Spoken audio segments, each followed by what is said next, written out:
punch that they threw, obviously we did not respond the right way and started with the opening kickoff. Kind of a botch pooch there into the wind. Gave them a short field, and they were able to capitalize on it rather quickly. And then, didn't move the job on the next drive, and we scored quickly again. So hats off to Toledo, Coach Candle, his football program.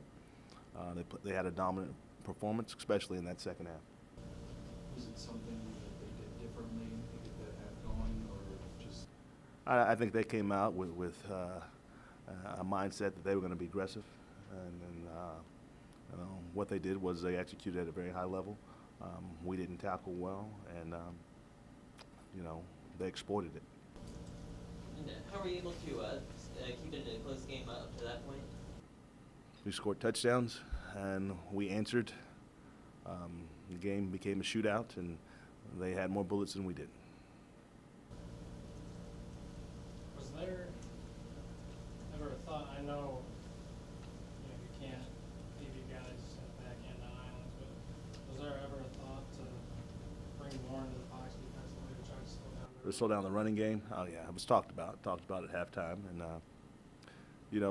then they came out slinging it, and they hit us over the top. So got a lot of things that we need to fix. Like I said, nowhere where we need to be.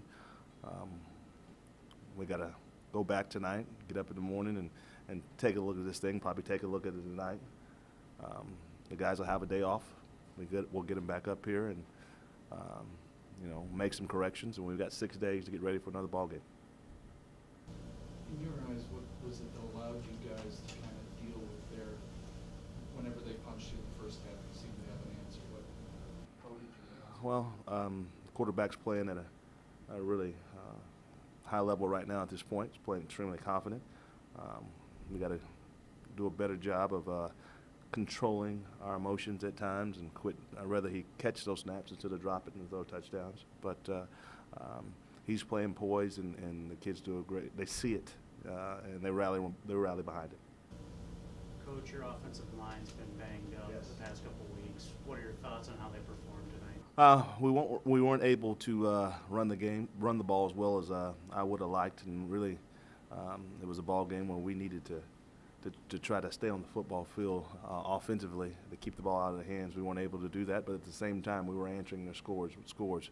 I think we only had 29 plays in the first half, and they really dominated the game. And I think they had 186 yards rushing in the first half alone. So again, hats off to them. They executed their game plan at a high level. And it's no secret that Tim's been banged up. How was it to just battle through? I was proud of him. I'm proud of him. He wasn't going to miss this one. He's been dealing with that knee for the duration of this season. He came to us early in the week and said he wanted to give it a go, and I was glad to have him out there. We were glad to have him out there. He definitely made a difference tonight. When you struggled to stop their run in the first half, was that run fits or just getting blown off the line? Missed tackles. There were several times that we had the guy one-on-one squared up in the hole, and we just couldn't bring him to the ground. That's now 8 straight against you guys. How much is that going to eat at you guys now for the next? Another 365 days. Really felt like the guys had a good week of practice. I felt like that we had a good plan coming in, and I felt like that they were ready to play. They came out, and in the second half they did what champions do. They turned it up another level, and we got to learn to play at that level.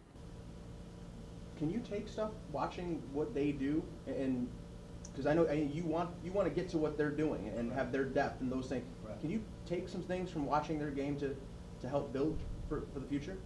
Well, the first thing we got to do, we've got to get this roster right, and we got to stack some classes on top of each other, and continue to create quality depth. So that when guys are missing tackles or guys are getting beat over the top, you're able to bring the next guy in. We've got to get to that point. We've played 8 out of those 24 freshmen that we signed in last year's class. You know, who's to say? You know, it's not time. We're not going to throw anybody in the game in week 12 here, but you know, we've got some guys that with some length and some speed that we feel like will give us that depth moving forward.